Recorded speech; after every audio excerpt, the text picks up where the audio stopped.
moments later. Kelompok 6. Pasti bisa. Pak Sumarno. Enam kelompok 6, kelompok 6. Bermodelan. Estimasi, salah dikit direvisi.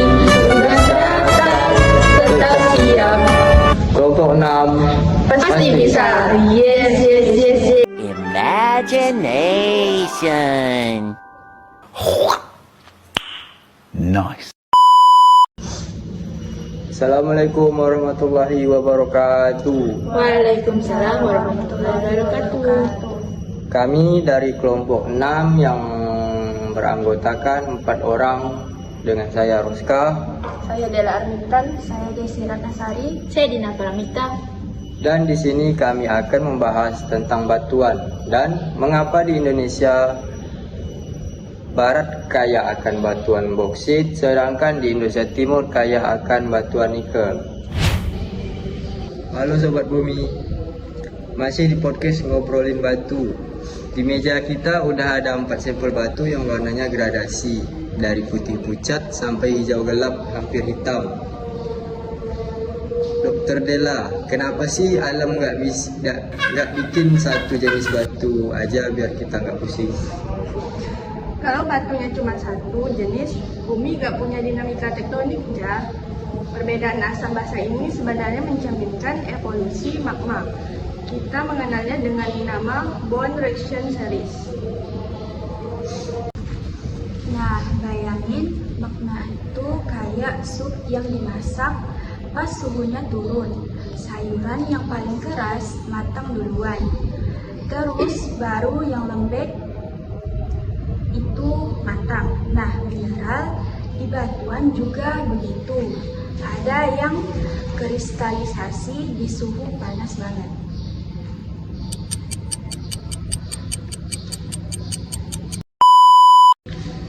Dan yang paling penting buat kita itu adalah perbedaan suhu, bikin warnanya berbeda. Semakin asam biasanya mineralnya itu makin cantik dan bening kayak korsal. Oke, kita bedah satu-satu. Kita mulai dari yang paling asam atau felsik. Dokter Dela, seberapa asam sih mereka ini? Istilah asam ini sebenarnya istilah lama, tapi masih dipakai. Kuncinya ada di kandungan SiO2 atau silika yang lebih dari 65%. Magma asam ini sangat kental atau viskositas yang tinggi.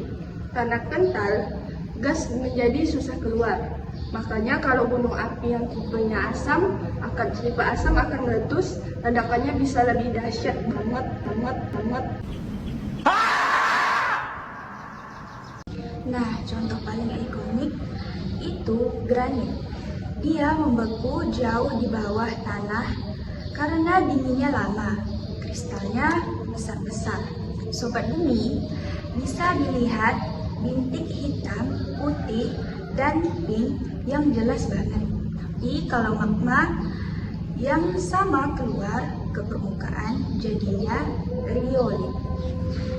Oh, aku mau nambahin juga nih, di batuan asam itu ada mineral kuarsa dan feldspar. Itulah kenapa warnanya cerah. Ada juga muskovit, nika, yang kalau kena sinar matahari itu kayak ada kelap-kelip di peraknya.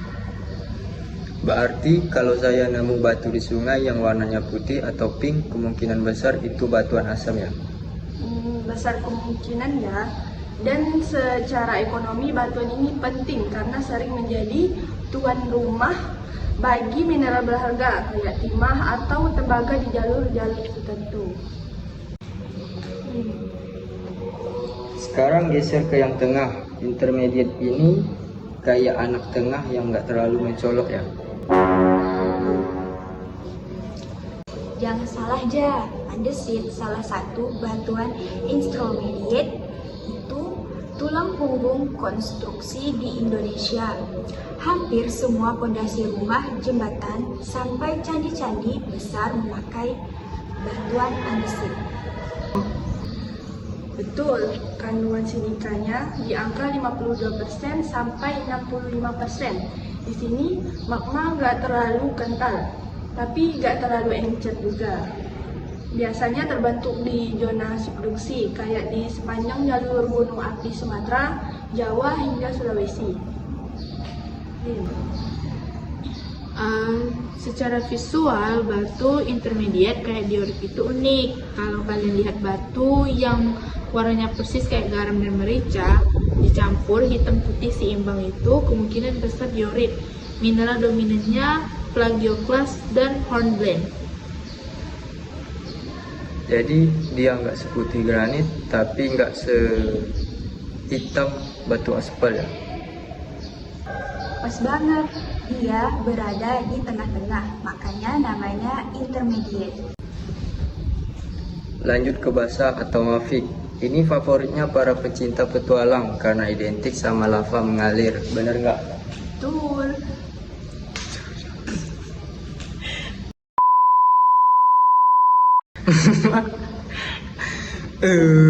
Betul, magma basa itu encer karena silikanya rendah, sekitar 45-52% saja, tapi kaya akan zat besi dan magnesium. Karena encer, dia bisa mengalir berkilo-kilometer sebelum membeku. Inilah yang membentuk batuan basal. Des itu. Basal itu batuan yang paling banyak ditemukan di planet ini. Kenapa? Karena salah satu dasar samudra kita itu terbuat dari basal. Kalau di darat kita sering melihat dia punya lubang-lubang kecil yang lubang-lubang kecil bekas gas yang keluar. Kalau versi dalamnya namanya gabor atau gabbro, warna hitam pekat atau hijau sangat tua. Di sini kita mulai kehilangan kuarsa. Jangan harap menemu kuarsa di batu basa karena secara kimiawi mereka nggak jodoh.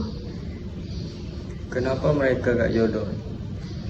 Karena silikanya itu sudah keburu habis bereaksi dengan besi dan magnesium untuk membentuk mineral seperti piroksen dan olivin. Jadi nggak ada sisa silika, jadi membuat kuarsa menjadi bening. Itulah yang menyebabkan batu kuarsa menjadi bening. Terakhir, yang paling gelap dan paling berat, ultra basa. Katanya ini batu alien karena nggak berasal dari kerak bumi. Secara teknis, dia berasal dari mantel atas di bawah kerak dan juga silikanya rendah di bawah 45%. Komposisinya hampir murni besi dan magnesium, namanya itu peridotit. Batu ini penting banget buat ekonomi Indonesia, terutama di Sulawesi. Kenapa? Karena kalau peridotit ini mengalami pelapukan selama jutaan tahun, dia bakal berubah jadi tanah laterit yang kaya akan nikel. Tanpa batuan ultra basa, kita nggak punya baterai buat mobil listrik. Dan juga buat para kolektor, mineral olivin itu di dalam peridotit itu kalau kualitasnya bagus jadi permata bernama peridot. Warnanya hijau kekuningan yang segar banget. Luar biasa. Jadi dari granit yang cerah buat meja dapur sampai peridotit yang jadi bahan baterai, semuanya cuma beda di kadar tepung silikanya. Ya, begitu. Semakin dalam asalnya, maka semakin panas suhunya. Biasanya semakin basah juga sifatnya. Oke Sobat Bumi, itu tadi perjelasan singkat dari asam ke ultra basa. Ternyata warna batu itu bukan cuma buat estetika, tapi cerita tentang suhu dan kedalaman perut bumi. Jangan lupa lihat bawah pas jalan-jalan, siapa tahu kalian nemu garam, merica, atau zaitun hijau. Ngomong-ngomong, kenapa di barat banyak boksit, tapi di timur banyak nikel ya Dina? Baik, boksit itu mineral utama untuk aluminium dan di Indonesia itu banyak ditemukan di barat seperti Kalimantan Barat dan Kepulauan Riau. Itu karena di sana ada batuan granitik tua yang mengalami pelapukan intens dalam iklim tropis panas dan lembab. Pelapukannya lama. Ini membuat unsur aluminium tertinggal dan berkumpul menjadi bauksit laterit secara natural. Oh, jadi gak sembarangan ya. Lokasi itu efek dari jenis batuan awalnya tetap, apa hubungan sama batuan induknya? 4. Batuan granit kaya aluminium itu yang menjadi batuan induk banyak berada di bagian barat Indonesia, sehingga di daerah itu cocok untuk bauxitization atau proses pelapukan ini menghasilkan bauksit.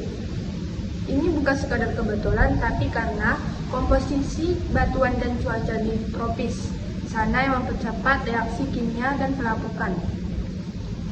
Nah, kalau di timur Indonesia, mengapa nikel lebih banyak, bukan bauksit juga? Jadi gini, di timur seperti Sulawesi, Maluku, dan Papua, batuan dasar yang dominan itu ultramafic seperti peridotit yang kaya unsur besi dan magnesium.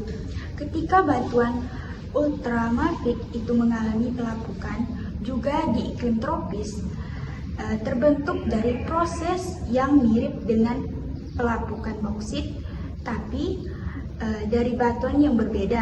Nikel ini terakumulasi sebagai endapan laterit yang besar dari sana. Jadi, perbedaan utamanya bukan karena Indonesia barat atau timur punya iklim yang sangat berbeda, tapi lebih karena jenis batuannya berbeda di tiap wilayah itu. Ya, betul.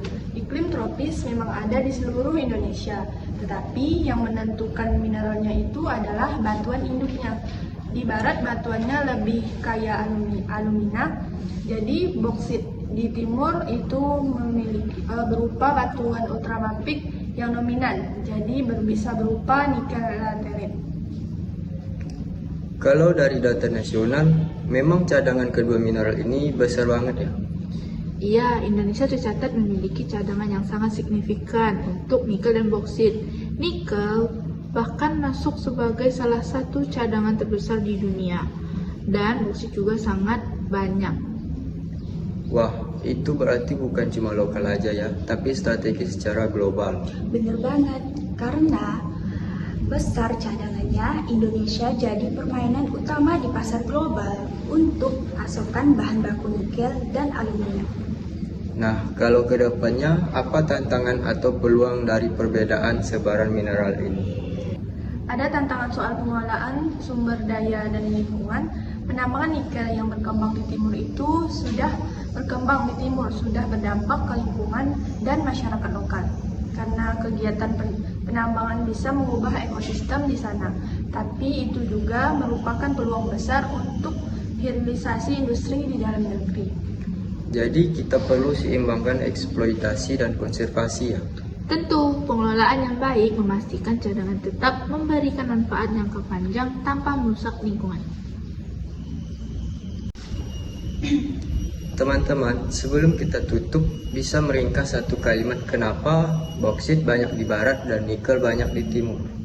Karena tipe batuan induk yang beda di masing-masing wilayah, granit di barat dan bauksit di ultramafic itu ada di timur, nikel laterit. Terima kasih banyak semuanya diskusi kita hari ini. Semoga makin menambah wawasan kita soal geologi dan sumber daya mineral Indonesia. Sampai jumpa di sesi berikutnya.